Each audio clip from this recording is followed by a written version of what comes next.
प्रणाम सब गोटे के। हम वाणी भारद्वाज मधुश्रावणी लोक पर्व पर अहाँ सबके ध्यान आकृष्ट करऽ चाहै छी जे मधुश्रावणी पर्व कहियासँ शुरू भेलै, कोन क्षेत्रमे होइ छै। तऽ ई मिथिलाके लोक पर्व छै। कोनो भी पर्वके ओकर भौगोलिक परिवेशके कारण ओकरा कयल जाइ छै।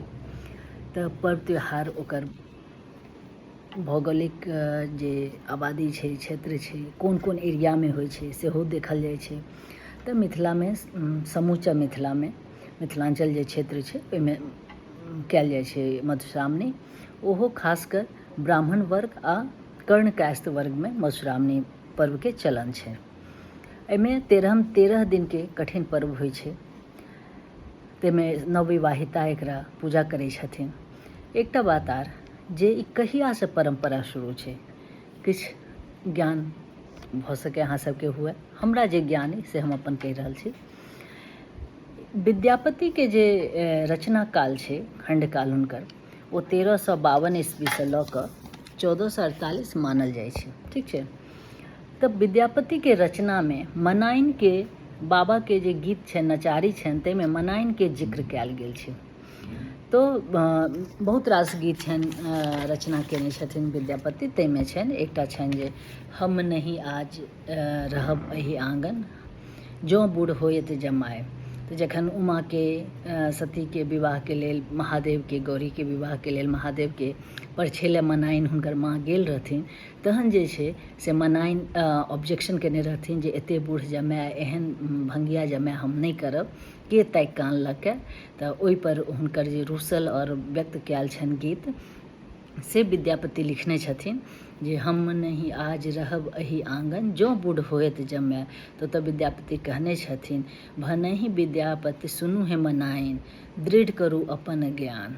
तऽ मतलब एकर ई आशय हम कहि रहल छी जे 1352 से 1448 के बीचमे तक तऽ ई पर्व आबि गेल हेतै, तहन विद्यापतिके रचना छनि। दोसर बात जे मधुश्रावणी पर्व किया शुरू भेलै, तकर एहिमे की कथा छै।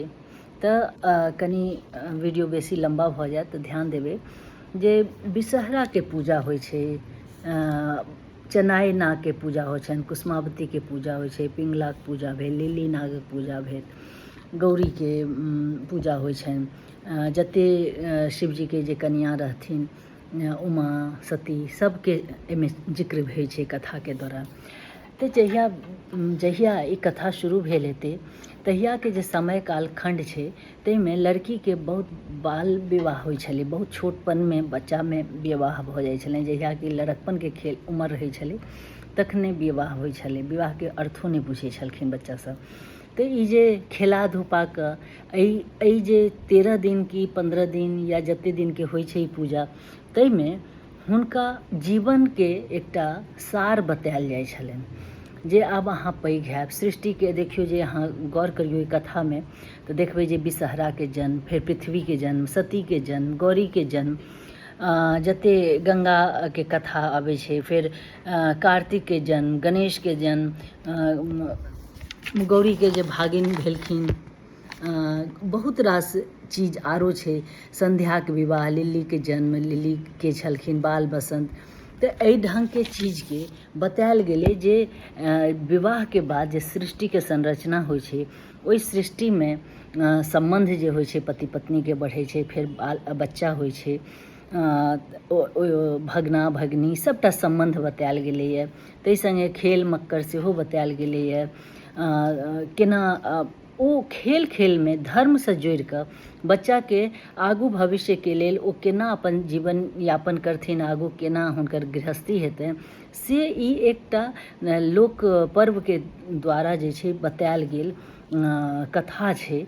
जाहिमे पहिने तऽ गूगल नहि होइ छलै, व्हाट्सएप नहि होइ छलै जे एतेक ज्ञान भऽ जेतै मुफ्तमे।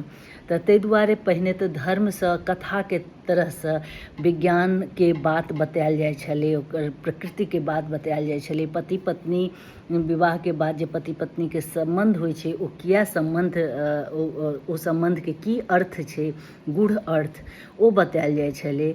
तो ओ भगवान सबके सबटा देवता पितर के नाम लऽ लऽ कऽ, ताकि बच्चा के ज्ञान में एहन बात आबै जे हाँ ओकरो ओहो बच्चा के माँ बने के इच्छा होय, पति पत्नी जकाँ रहे के इच्छा होय, घर सम्हारे के, भगना भगनी, पूजा पाठ तमाम चीज करे के ओहिमे रमि जाथिन बच्चा सब। ताहि दुआरे ई एकटा लोक पर्व के नाम दऽ कऽ ओकरा जीवन यापन, जीवन जे फिलॉसफी छै अपन सबके, ताहिमे रमैके एकटा तरीका छलै जे कथाके द्वारा बतायल जाइ छलै। ओ साधना होइ छलै, तप होइ छलै, बिना तपके किछु नहि होइ छै। ताहि दुआरे 13 दिनके कथाके बाद 15हम दिन या 14हम दिन या 13हम दिन जे जतेक दिनके ओ होइ छै, जतेक दिनके होइ छै मधुश्रावणी, तो ओहि दिन अन्तिम दिनमे टेमी दागैके प्रथा सेहो छै। जे टेमी दागैसँ बच्चाके सहनशक्ति कतेक छै से पता चलै छै, ओ कतेक सहिष्णुता ओहिमे छै, कतेक बर्दाश्त करैके क्षमता छै, कतेक विलाप करैके छै, केहन भवटनी छै छथिन लड़की सेहो पता चलै छै। आ लड़काके ई बुझैमे आबि जाइ छै जे ई कतेक भावट करती या कतेक शान्त छथि, तऽ ताहि हिसाबसँ हुनका ओतऽ ट्रीट हस्बैंड वाइफके जे रिलेशन छै ओ ग्रो करैके मौका भेटै छनि। तऽ ई सब कुल मिलाकर के एकटा सहजतासँ पति पत्नीके जे सबटा प्रोसेस छै सृष्टिके संरचनाके, तकर ई एकटा वर्णन छै जाहिमे भगवान देवी देवताके मध्य राखि कऽ लड़कीके बुझायल जाइ छै, समझायल जाइ छै, और सब बारीकसँ बारीक चीजके बुझायल जाइ छै जे अहाँ अपन नेक्स्ट जे फ्यूचरमे अहाँके जायब, सासुर जायब, या अहाँके विवाह किया भेलै तकर पूरा ज्ञानके एकटा स्वरूप छै। इएह हम कहऽ चाहै छलहुँ। धन्यवाद।